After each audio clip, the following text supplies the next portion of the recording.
All right, y'all, what's going on? Welcome back to another episode of hashtag CB99 Talks. I'm Combo Breaker 99. Make sure y'all subscribe. Today I'm back with another episode. This one, I'm covering some women's MMA today. As you know, this Saturday is UFC 240, and this is a weekend of some good women's fights on the card. You know, we got something on the early prelims, the prelims, and the main event card. You know, three fights, but the main fight I want to talk about is, between Cris Cyborg and Felicia Spencer. As you know, Cris Cyborg, she's making her return after a loss to Amanda Nunes, against one of the toughest Invicta featherweight champs, Felicia Spencer, who's coming off a first round submission of Megan Anderson. I guess I guess you can basically call this fight a title eliminator. I'm not sure how they're really moving this fight.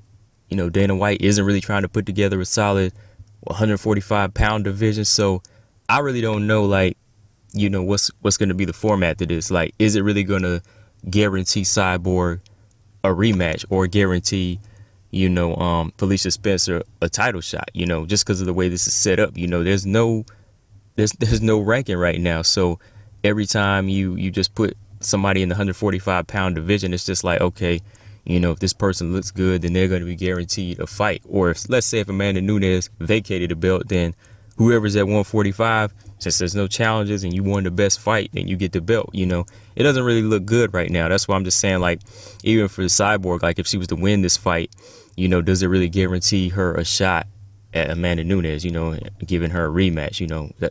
That's what we got to kind of look at. But looking at this fight here, I guess this fight for me, I see it as a real good fight for Cris, to kind of bounce back on, to prove that, she's got a few things to prove. I know a lot of people want to see if this fight, is gonna see if she's still in that realm, to see if she's still in that realm that she wasn't affected heavily by the Nunes loss, because that Nunes fight, it was something a lot of people didn't see. For me, I still believe like Cris Cyborg is one of the best, most disciplined, strongest, skilled MMA fighters of all time. I really feel that. I also feel, Amanda Nunes is, but, fighters, they're human. They have their days that they do make mistakes. And going into that Nunes fight, I think that fight, it was one of those fights where she really made a big mistake, and it wasn't a technical mistake. It was her trying to fight off of emotion. I felt like that whole fight, for what it was, that round, it was all emotion. I think that, most fighters fight with emotion. I know they do, but they kind of have a balance. And going into this fight, I felt like, she fought too raw, too hype, and was just ready to take Amanda Nunes' head off, and it cost her, especially going in there with somebody like Amanda Nunes, who's just as equally skilled, just as equally talented and powerful and dangerous. But going into that fight, she just had too much animosity, against Nunes, and that kind of put her in a different realm where she just wanted to really kind of show out and punish her. But it turned out to be kind of a setback, for her. And I think going into this fight with Felicia Spencer, I think this is the type of fight that's going to, we'll see if we'll see if that Nunes loss took anything out of her, like as far as her confidence, or, making her seem like if she's a little bit, skeptic to throw a punch, or see if she is kind of gunshot now, you know what I mean? But Felicia Spencer, on the other hand, she, this girl, she's a real fighter. I've been looking at her since she's been in Invicta, and I feel like she's a real fighter too, and one mistake with her, one slip up with her, she's the type that's gonna capitalize on whatever you got. She's not gonna lay down. I don't see this as a tune-up for Cris. This is definitely a fight that Spencer is in. She's undefeated. This is her second fight in the UFC, so she's coming with that energy. She may be not the same skill level, but her energy and her hunger is at that same level, or it could be higher than Cris Cyborg's right now. You never know. Like, Cris has been here for so long and never really had like a crazy test in a lot of her UFC fights. So her energy level could be here, but Felicia Spencer's could be a little bit higher, just because she's really having to work, to make a statement right now. So this could be a really dangerous fight for like even an experienced vet. But with that being said, I personally think that Cyborg, she won't be coming in there gunshot. This is my opinion, because I know a lot, like my intro, I was just saying, like, a lot of people probably feel like, they're on the fence. You know, like Cyborg might be feeling like something, you know, something's not right after the Nunes fight. Like she might have lost a step.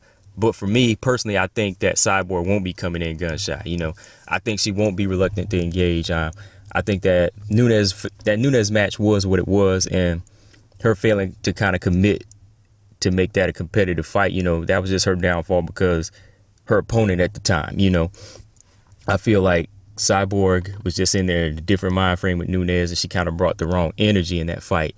Because if you look at a lot of her previous fights, the energy she brought against guys like Holly Holm, Lena Landsberg, Tanya Evinger, you know, all of these other fighters, you know, she's always came in there with that mind frame to be disciplined and be technical and, you know, methodical. But that Amanda Nunes fight, she just kind of wanted to put on a show and, you know, punish Nunes. But, you know, the tables were turned, you know, and I think going into this fight with Spencer, you know, she's going to take that same approach before, you know, and I think she's going to come with her A game. But I think with somebody like Spencer, you know, she's not going to be the one to kind of lay down there. You know, she's definitely not going to be that fighter, you know, and I don't think it's going to be, you know, easy. You know, I don't think it's going to be an easy fight, you know.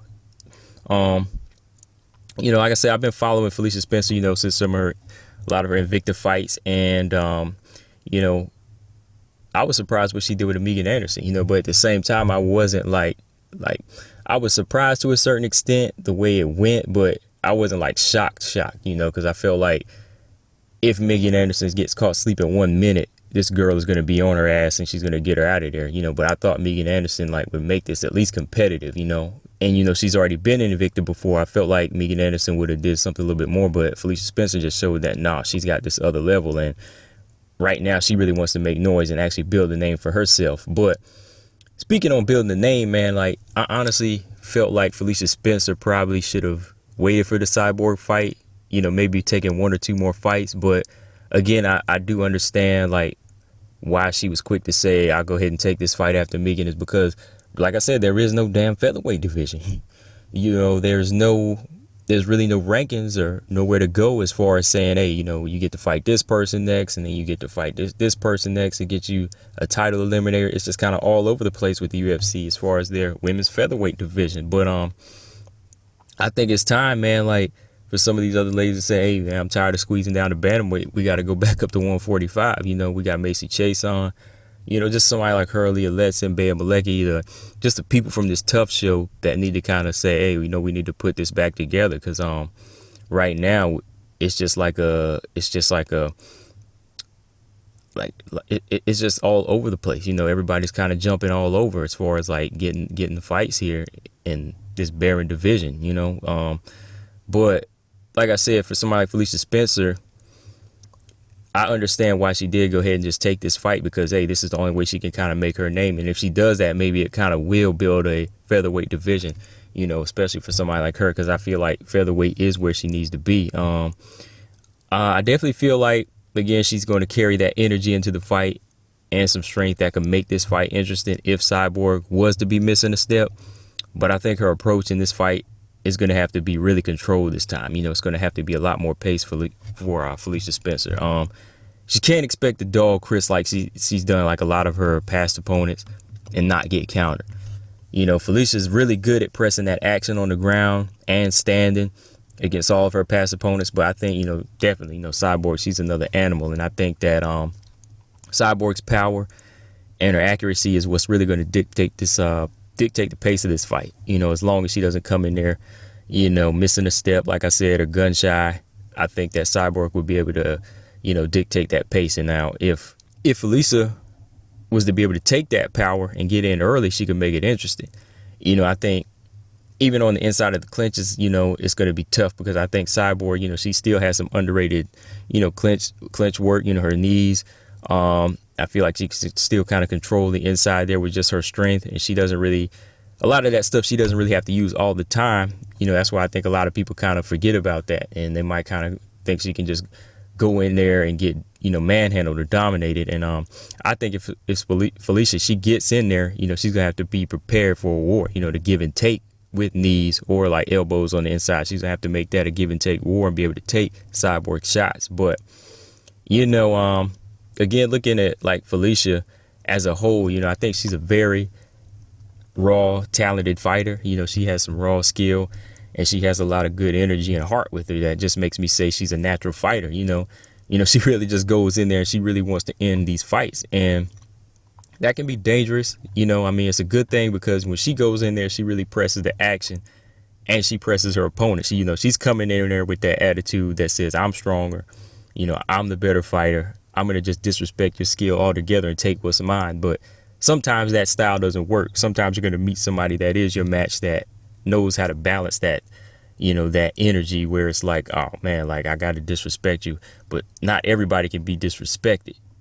Somebody's going to be that next fighter, the one to control you. And you got to be able to make that adjustment. And I think she's going to have to, like I said, go back and be a lot more controlled in this fight and kind of use that in spurts. She just can't come at Cris Cyborg with everything, just go in her chest and maybe think she can hurt her because, that's going to be a big if.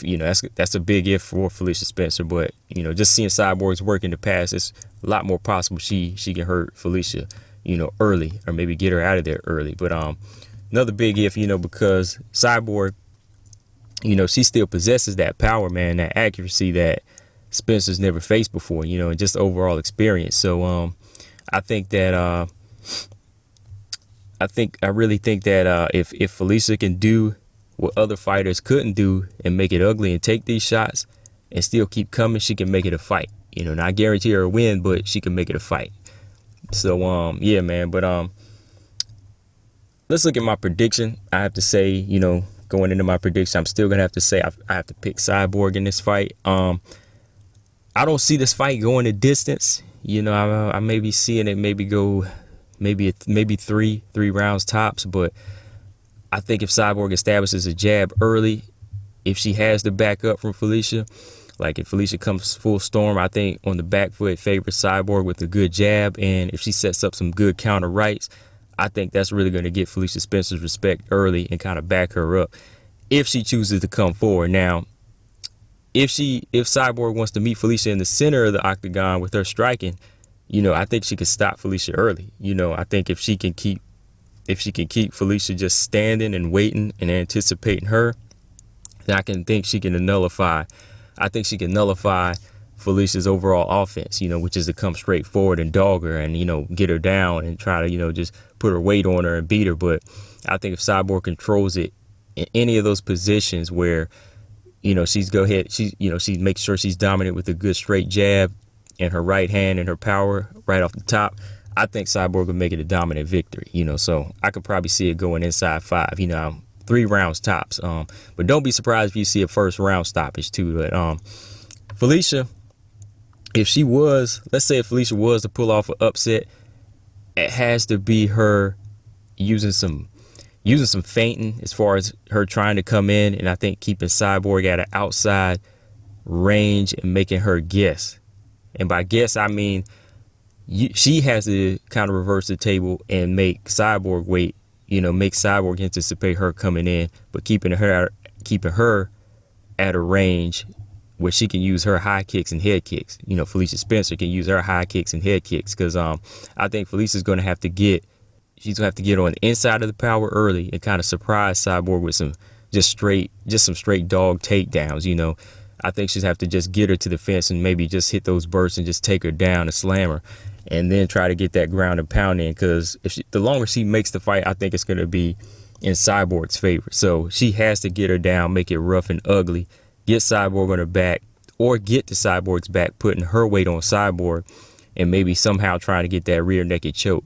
Because I think that's her best bet, just to make this just like a brawl fight, like a freaking club fight or a brawl, or overall barroom fight. She just has to make it like that, and don't go technique for technique or skill for skill with somebody like Cyborg. But those are just some other options that I could kind of see in this fight happening. Granted, if Cyborg isn't on her A game, so I'm just kind of keeping an open mind with it, But overall, I do pick Cyborg. But don't be surprised, man. Like, don't be surprised if you see an upset in this fight because, anything can happen in MMA, man. But yeah, that's all I got on that fight on the main event. But the other fights we got on the card, of course, we got Alexis Davis versus Viviane Araújo. Real quick, I'll just go my picks on these. My pick for this one is Araújo. I think she's the fresher, more hungry fighter here. And after her last performance over Toledo Bernardo, I just feel like, she's ready to take on a vet and make a statement in Alexis Davis. That and just her in and out style, it was very awkward.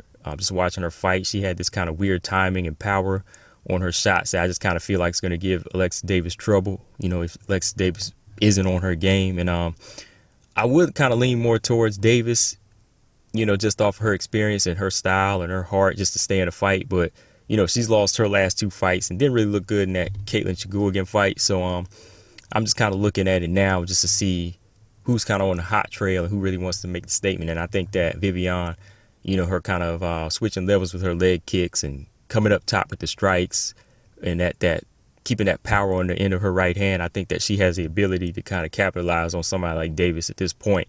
But again, man, don't be surprised if Davis, she's able to expose some of those holes that Viviane had in the Toledo Bernardo fight. Because, Toledo, she was catching Viviane with some shots in that fight. She was hitting her with some little right hands and some lefts. And for Alexis Davis, she put some stank on her shots. She might be able to hurt Viviane early. So don't be surprised if she's able to school Viviane too now with some of her own counters and strikes. But in this one, I'm going to lead towards Viviane Araujo by decision. And Jillian Robinson versus Sarah Frota, however you pronounce that. I'll say that I'm going to go with Jillian Robinson by a submission win in this fight. Not confident in it. I maybe say 60-40 in that, because I think that Frota, she's still a tough customer, and, she could submit her as well.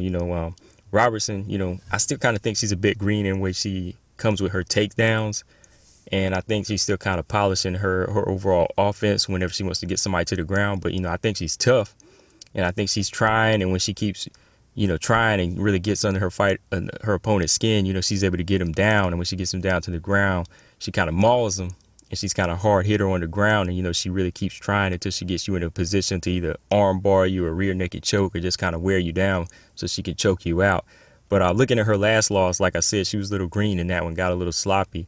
That left her open to be submitted against Myra Silva. But I think she's kind of been working on things, being a little bit more disciplined, just smoothing those things out. So I have to go with Jillian Robinson by a submission because, again, she's tough. Most of her wins by submission. And, she has a good chin, too. So I don't really see her getting hurt in this fight, until, she takes it to the ground. She might make it pretty rough and tough there. But, yeah, man, overall, yeah, those would be my picks for Saturday. Cris Cyborg. Inside 5, Viviane Araujo probably by decision, and Jillian Robinson probably by submission. Yeah, man. But that's all I got on this one, guys. For this episode, I'll be back with some more boxing and women's MMA talk. Just make sure y'all subscribe. #CB99Talks. I'm Combo Breaker 99. I'm out. Peace.